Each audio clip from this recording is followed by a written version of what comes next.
बिहार में अब कभी भी चुनाव की तारीखों का ऐलान हो सकता है। ऐसे में राहुल गांधी के नेतृत्व में कांग्रेस बिहार पर पूरा फोकस कर रही है और वोट चोरी के मुद्दे को जन जन तक पहुंचा रही है। और जैसा कि राहुल की मेहनत का असर भी दिखने लगा है, बच्चा बच्चा अब वोट चोर गद्दी छोड़कर नारा लगा रहा है। और इसी बीच अब कांग्रेस ने CWC की बैठक पटना में बुलाई, जिसके बाद सवाल ये है कि क्या पटना में CWC की बैठक से कांग्रेस को तेलंगाना जैसा फायदा होगा। इन सवालों पर भी चर्चा करेंगे, लेकिन उससे पहले ये जानेंगे कि आखिर CWC की बैठक इतनी अहम क्यों है और इसके लिए पटना को ही क्यों चुना गया। तो बिहार चुनाव से पहले कांग्रेस ने वोट चोरी के मुद्दे को चुनावी मुद्दा बना दिया है और सिर्फ बिहार में ही नहीं बल्कि पूरे देश में यह मुद्दा गूंज रहा है। ऐसे में जब बिहार के पटना में CWC की बैठक हुई तो एक बार फिर वोट चोरी के मुद्दे को उठाया गया। पटना में ही राहुल गांधी अति पिछड़ा न्याय संवाद कार्यक्रम में भी पहुंचे, जहां फिर उन्होंने वोट चोरी का मुद्दा उठाया। क्या कुछ बोले राहुल, सुनिए। मैंने हाइड्रोजन बॉम्ब की बात करी है, वो आएगा, ठहर जाइए, वो आ रहा है, वो आएगा। और फिर आपको बीजेपी की जो सच्चाई है, जो इन्होंने पूरे देश में किया है, बिहार में करने की कोशिश कर रहे थे और बिहार के युवा ने इनको रोक दिया है, उसकी सच्चाई आप सबको पता लग जाएगा। अब वोट चोरी का जो मुद्दा है वो CWC की बैठक में भी छाया रहा। कांग्रेस ने साफ तौर पर कहा कि हमारे राजनीतिक प्रस्ताव में कई मुद्दे शामिल हैं, खास तौर पर वोट चोरी अभियान अहम है। क्या कुछ बोला, सुनिए। इस राजनीतिक प्रस्ताव में कई मुद्दे शामिल हैं, खास तौर से जो वोट चोरी अभियान राहुल जी ने निकाला है। और इस प्रस्ताव के संदर्भ में राहुल जी ने कहा भी कि अगले 1 महीने में मिनी हाइड्रोजन बॉम्ब,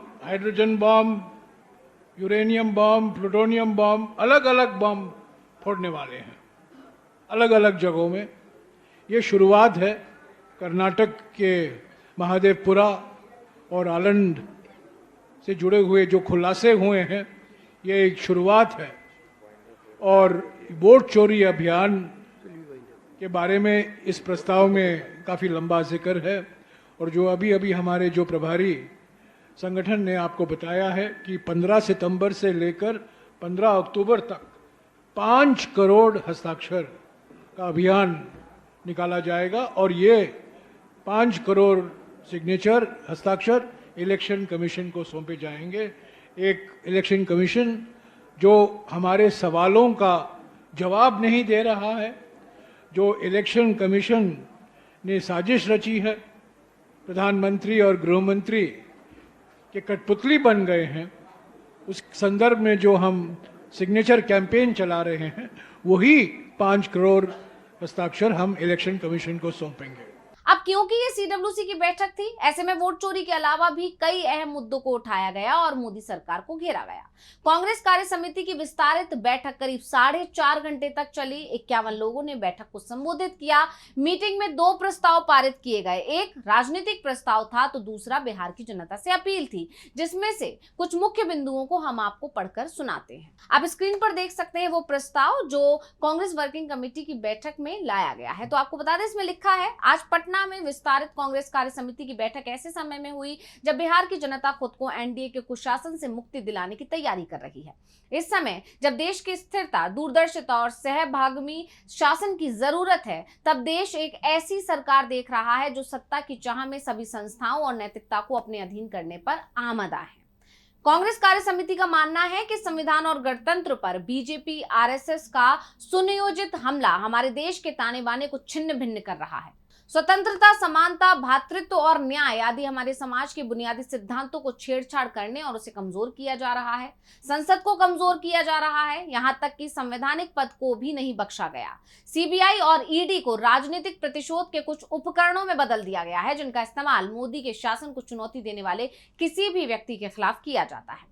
इस सरकार द्वारा किए गए आर्थिक विनाश ने करोड़ों भारतीयों की निराशा के गर्त में धकेल दिया है, जबकि सरकार आंकड़ों को हेरफेर कर बढ़ती हुई अर्थव्यवस्था की झूठी छवि की कोडिंग में जुटी है।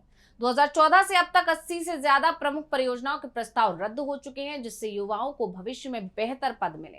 राज्यों की मदद करने की बजाय राज्य ने गैर परामर्शित राज्यों के प्रति सवेला व्यवहार करते हुए उनकी जीएसटी प्रतिपूर्ति रोक रखी है। इस सरकार ने गरीबों, किसानों, मजदूरों और मध्यम वर्गीय लोगों की समस्याओं को पूरी तरह से मुंह मोड़ लिया है और अपनी संवेदनशीलता केवल अपने चुनिंदा पूंजीपति मित्रों के लिए बचा कर रखी है। कांग्रेस कार्य समिति हिमालयन प्रदेश, जम्मू कश्मीर, पंजाब, उत्तराखंड, महाराष्ट्र और देश के कई अन्य हिस्सों में हुई अभूतपूर्व बारिश, बाढ़, कटने और बाढ़ से हुई जनहानि पर गहरा दुख व्यक्त करती है।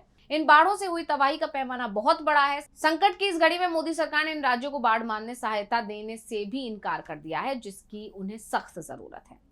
कांग्रेस कार्य समिति हिंदुस्तान के सामाजिक ताने बाने में सुनियोजित ढंग से जहर घोलने की घोर निंदा करती है। दलितों और आदिवासियों को लगातार बढ़ती हुई हिंसा और व्यक्तिगत भेदभाव का सामना करना पड़ रहा है। इसके अलावा ऑपरेशन सिंदूर और पाकिस्तान और चीन की करीबी का जिक्र करते हुए सीडब्ल्यूसी के प्रस्ताव में कहा गया कि पाकिस्तानी सेना में चीनी सैन्य अधिकारियों और हथियार प्रणालियों का गहरा एकीकरण देखने को मिला, जो हमारे क्षेत्र की रणनीतिक चुनौतियों का गंभीर खतरा प्रस्तुत करता है। आर्थिक दृष्टि से पिछले 5 वर्षों में चीनी आयात ने भारत को चीन पर खतरनाक रूप से निर्भर बना दिया है।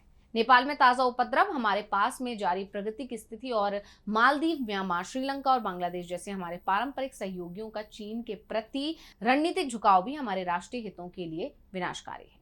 तो कांग्रेस कार्य समिति बिहार में जा रहे विशेष गहन पुनरीक्षण को लेकर अपनी गंभीर आशंका दोहराती है और इसे मतदाता सूची में धांधली कर सत्ता पर काबिज रहने की बीजेपी की नीति को एक और नई बात मानती है। और मतदाता साफ कह चुके हैं कि बिहार में अब एनडीए को बाहर करने के लिए संगठित गरीबों, मजदूरों, पिछड़े वर्गों और अल्पसंख्यकों को मताधिकार में वंचित करना है। तो कांग्रेस कार्य समिति संविधान और भारतीय राष्ट्र के मूल आदर्शों के प्रति अपनी प्रतिबद्धता पुनः दोहराती है। हम इसे कमजोर करने के किसी भी प्रयास के खिलाफ दृढ़ता से खड़े रहेंगे। हम गणतंत्र को पुनः प्राप्त करेंगे, संविधान को पुनर्स्थापित करेंगे और सबके लिए न्याय, गरिमा और समानता सुनिश्चित करेंगे। इस भ्रष्ट, अक्षम और निरंकुश सरकार के दिन अब गिने चुने रह गए हैं। बिहार का चुनाव इसका भविष्य तय कर देंगे।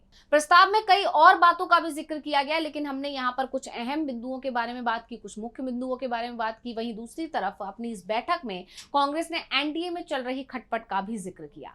यहाँ तक कि नीतीश कुमार और बीजेपी के बीच जो अनबन है, उन खबरों के बीच एक बार फिर नीतीश को चेतावनी दे डाली। खरगे ने साफ शब्दों में कहा कि नीतीश कुमार बीजेपी के लिए मजबूरी बन चुके हैं। तो एक तरह से कहा जा सकता है कि मल्लिकार्जुन खरगे ने दोनों दलों के बीच लगी आग में घी डालने का काम किया। अब आते हैं मुख्य सवाल पर कि क्या सीडब्ल्यूसी बैठक का असर चुनावों पर दिखेगा। इसको लेकर कांग्रेस नेता जयराम रमेश ने बड़ा दावा किया है। तो जयराम रमेश कह रहे हैं कि जैसे तेलंगाना में पहले सीडब्ल्यूसी बैठक हुई और उसका असर तेलंगाना चुनाव में देखने को मिला, तेलंगाना में कांग्रेस की सरकार बनी, उसी तरह अब बिहार में भी महागठबंधन की सरकार बनने जा रही है। और यही एक बड़ी वजह भी मानी जा रही है कि पटना को इस बार सीडब्ल्यूसी बैठक के लिए क्यों चुना गया। तो स्पेशल रिपोर्ट आपको कैसी लगी हमें कमेंट करके अपनी राय जरूर दीजिएगा। इसी के साथ मुझे दीजिए इजाजत। देखते रहिए डीवी लाइव। नमस्कार।